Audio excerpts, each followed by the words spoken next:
Hello friends, आज हम बनाएंगे बिना मैदे के सूजी के नमक पारे। बहुत ही खासे बनते हैं और चटपटी बनती हैं। तो चलिए इसको बनाना स्टार्ट करते हैं। आप सभी का स्वागत है मेरी channel classy and traditional kitchen में। तो सबसे पहले मैंने यहाँ पर एक ग्राइंडर ले लिया है और मैंने यहाँ पर डाला है 1 कप सूजी और वापस से मैंने यहाँ पर ले लिया है 1.5 कप सूजी। तो मैंने यहाँ पर टोटल 1.5 कप सूजी लिया है, यानी कि हाफ कप और सूजी लिया था। इसको हमें पीस लेना है। आप यहाँ पर मोटी वाली महीन वाली कोई भी सूजी का इस्तेमाल कर सकते हैं।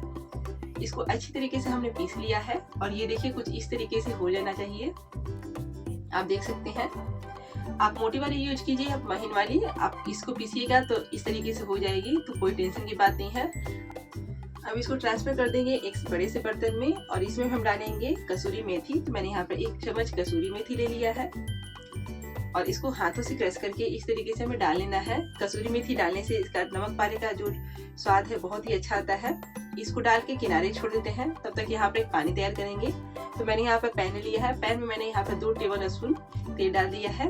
अब यहाँ पर थोड़े से मसाले जाएंगे खड़े वाली। तो मैंने यहाँ पर 1 टीस्पून डाल दिया है अजवाइन, 1 टीस्पून मैंने यहाँ पर डाल दिया साबुत जीरा और थोड़ा सा मैंने यहाँ पर डाल दिया है काली मिर्च का कूटा हुआ। तो काली मिर्च को लीजिएगा सिंपल तरीके से, इसको कूट लीजिएगा खलबट्टे में और इसको मैंने डाल दिया है। हल्का सा सौटे कर लेंगे। फ्लेम को मैंने यहाँ पे मीडियम रखा है। अब यहाँ पे मैं डाल रही हूँ 1 कप पानी। तो पानी का मेजरमेंट एकदम सही रहना चाहिए। तो मैंने यहाँ पर 1.5 कप सूजी लिया था, तो 1 कप पानी लिया है। साथ ही यहाँ पर मैंने डाल दिया है हरी मिर्च के पाउडर 1 टीस्पून मैंने डाल दिया है नमक और थोड़ा सा इसमें डाल देंगे हींग। अब सारे यहाँ पे मसाले मैंने यहाँ पे ऐड कर दिया है। तो इस पानी में हमें अच्छी तरीके से उबाल ला देना है। तो इसको छोड़ देंगे जब तक इसमें अच्छी तरीके से उबाल नहीं आ जाती है, तब तक इसको गैस को ऑफ नहीं करना है।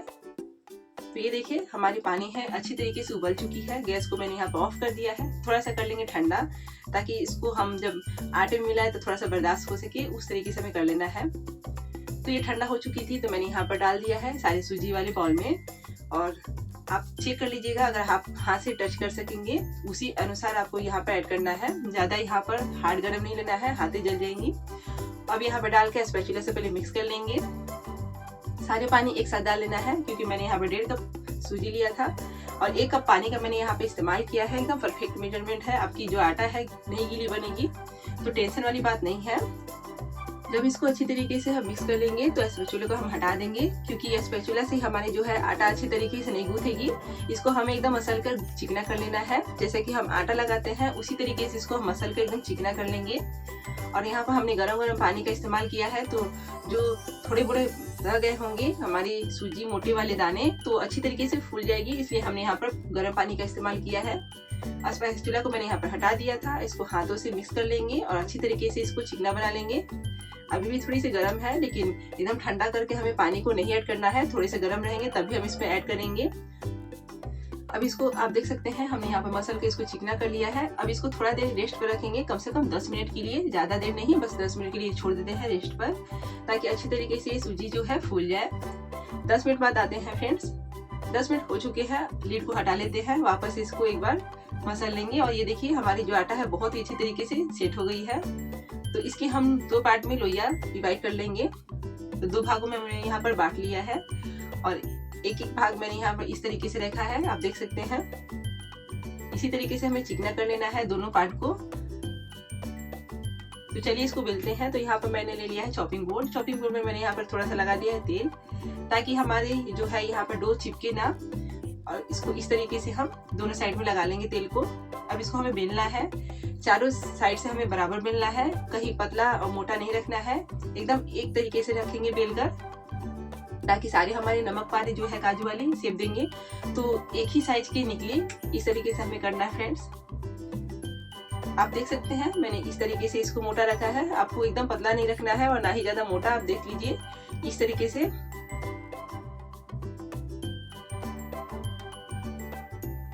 अब यहाँ पर मैंने ले लिया है एक छोटा सा ढक्कन। आप यहाँ पर बच्चे की जो सिरप आती है उसी में से ढक्कन को निकाल लीजिएगा, एकदम छोटा सा निकालिएगा और उसको अच्छी तरीके से धो लीजिएगा। और इस तरीके से हम शेप दे देंगे। आप देख सकते हैं, ये देखिए बीच के हिस्से से मैंने यहाँ पर शेप दिया है, एकदम परफेक्ट निकल रही है। ऐसे ही करके हम सारे यहाँ पर शेप निकालेंगे बनाकर। बहुत ही अच्छी तरीके से हो जाती है। आप यहाँ पर कोई भी शीशी ले लीजिएगा, उसके ढक्कन को निकाल लीजिएगा और उसको अच्छी तरीके से धो लीजिएगा, पोंछ लीजिएगा और इस तरीके से आप निकालिएगा तो आपकी जो काजू की डिजाइन है बन जाएगी। तो हमारी जो काजू के नमक पारे हैं बनाना बहुत ही इजी है और मुझे बहुत ही मजा आ रहा था। आप एक बार जरूर ट्राई कीजिएगा और बहुत ही खास्ती बनते हैं और बहुत ही चटपटी बनती है फ्रेंड्स। आप इसे बनाकर 1 महीने के लिए स्टोर कर लीजिए, एंजॉय कीजिए, बहुत ही टेस्टी बने थे।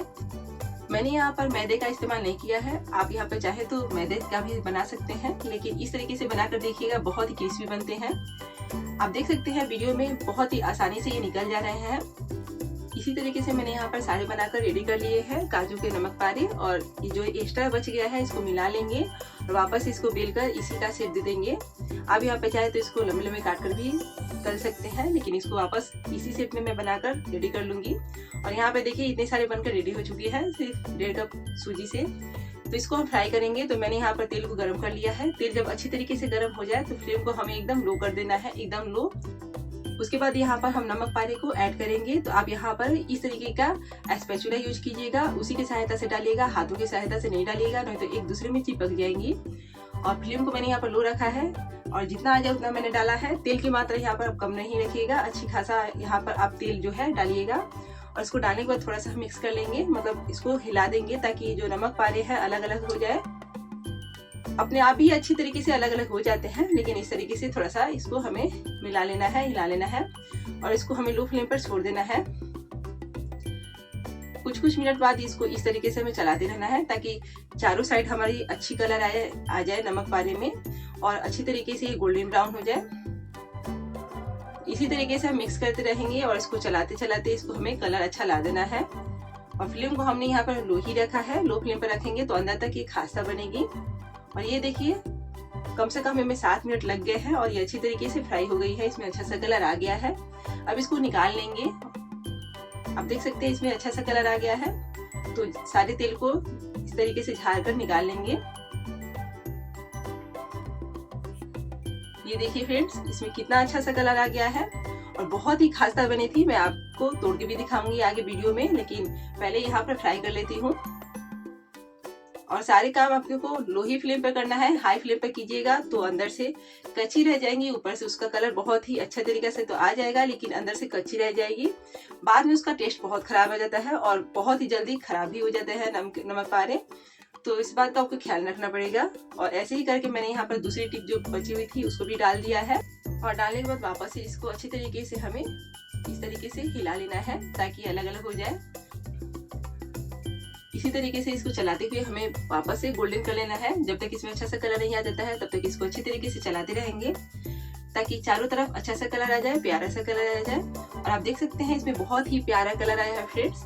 इसी तरीके से सारे नमक पारे को हमने यहाँ पर तल लिया था। तो मैंने यहाँ पर 2 ही बैच दिखाए हैं तलकर। ये पूरी 3 बार में ही बनी थी, 3 बार में बनी थी, लेकिन मैंने यहाँ पर 2 बार में दिखाया। वीडियो काफी लंबा हो जाता है इसलिए मैंने यहाँ पर स्किप कर दिया है वीडियो को। और सारी यहाँ पर मैंने निकाल लिया है, बहुत ही खासा बनी है। अब यहाँ पर थोड़े से मसाले ऐड करेंगे फ्लेवर के लिए। तो थोड़ी सी मैंने यहाँ पर कसूरी मेथी को क्रश करके डाल दिया है। थोड़ा सा ऐड करेंगे यहाँ पर चाट मसाला और हरी मिर्च का पाउडर। तो 1 टीस्पून मैंने यहाँ पर चाट मसाला डाला था और ½ टीस्पून मैंने यहाँ पर ऐड किया है हरी मिर्च का पाउडर। आप यहाँ पर चाट मसाला जरूर से ऐड कीजिएगा, बहुत ही टेस्टी बनता है। और हरी मिर्च का जो पाउडर मैंने यहाँ पर डाला है आप यहाँ पर स्किप भी कर सकते हैं अगर बच्चे के लिए बना रहे हैं तो। और अगर आपको चटपटा खाना पसंद हो, तीखा खाना पसंद हो, तो यहाँ पर आप हरी मिर्च का पाउडर अपने अंदाजे से डाल लीजिएगा। आप देख सकते हैं ये कितनी खास्ता बनी है, मैं आपको तोड़ के भी दिखा रही हूँ। बहुत ही टेस्टी खास्ता बन के रेडी हुई थी। तो आप लोग इस त्योहार पर जरूर ट्राई कीजिएगा। आप यहाँ पर बनाकर पहले से रख लीजिए, ये पूरे 1 महीने खराब नहीं होते हैं, बहुत ही क्रिस्पी बनते हैं। अगर आप लोग को ये रेसिपी अच्छी लगी हो तो प्लीज मेरे चैनल को लाइक शेयर सब्सक्राइब करना नहीं भूलिएगा।